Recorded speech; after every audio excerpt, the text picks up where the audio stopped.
There was once a Velveteen rabbit, and in the beginning, he was really splendid. He was fat and bunchy, and as a rabbit should be. His coat was spotted brown and white. He had real thread whiskers, and his ears were lined with pink satin. On Christmas morning, he sat wedged on top of the boy's stocking with a sprig of holly between his paws. The effect was charming. There were other things in the stockings: nuts and oranges, and a toy engine, and chocolate almonds, and a clockwork mouse. But the rabbit was quite the best of all. For at least 2 hours, the boy loved him. And then aunts and uncles came, and there was a great rustling of tissue paper, and an unwrapping of parcels. And in the excitement of looking at all the new presents, the rabbit was forgotten. For a long time, he lived in the cupboard or on the nursery floor, and no one thought very much about him.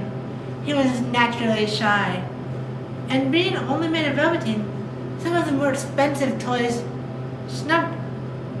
quite snubbed him. The mechanical toys were very superior and looked down upon him. They were full of modern ideas and pretended they were real. The model boat, who had lived through 2 seasons and lost most of his paint, caught the tone from them and never missed an opportunity of referring to his rig in technical terms. The rabbit could not claim to be a model of anything, for he didn't know what real rabbits did. He thought they were all stuffed in sawdust like himself, and he understood that sawdust was quite out of date and should never be mentioned in modern circles. Even Timothy, the wooden jointed lion who was made by disabled soldiers, should have broader views, put on airs, and pretended he was connected with government. Between them all, the poor little rabbit was made to feel himself very insignificant and commonplace. And the only person who was kind to him at all was the skin horse. The skin horse had lived longer in the nursery than any of the others. He was so old that his brown coat was bald in patches and showed the seams underneath, and most of the hairs on his tail had been pulled out to string necklaces. He was wise, for he had seen a long succession of mechanical toys arrive to boast and swagger, and by break their mainsprings and pass away. He knew that they were only toys who would never turn into anything else, for nursery magic is very strange and wonderful. The only playthings that are old and wise and experienced with the skin horse understand about it. What is real? The rabbit asked one day when they were lying side by side near the nursery fender before Nadia came to tidy the room. Does it mean having things buzz inside you and stick out handle? Real isn't how you're made, said the skin horse. It's a thing that happens to you when a child loves you for a long, long time. Not just to play with, but really loves you. And then you become real.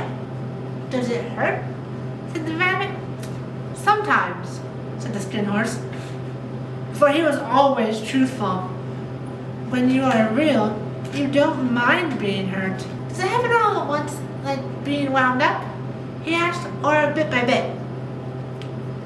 It doesn't happen all at once, said the skin horse. You become. It takes a long time. That's why it doesn't matter how often. That's why it doesn't often happen to people who break easily, or have sharp edges, or who have to be carefully kept. By the time you are real, most of your hair has been loved off, and your eyes drop out, and you get loose in joints and very shabby. But these things don't matter at all, because once you are real, you can't be ugly. Except to people who don't understand. I suppose you are real? Said the rabbit, and then he wished he hadn't said that. For he thought the skin horse might be sensitive, but the skin horse only smiled. The boy's uncle made me real. That was a great many years ago, but once you are real, you cannot become unreal again. It lasts for always. The rabbit sighed. He thought it would be a long time before the magic called real happened to him. He longed to become real, to know what it felt like, and yet the idea of growing shabby and losing his eyes and whiskers, it was rather sad. He wished that he could become it without these uncomfortable things happening to him.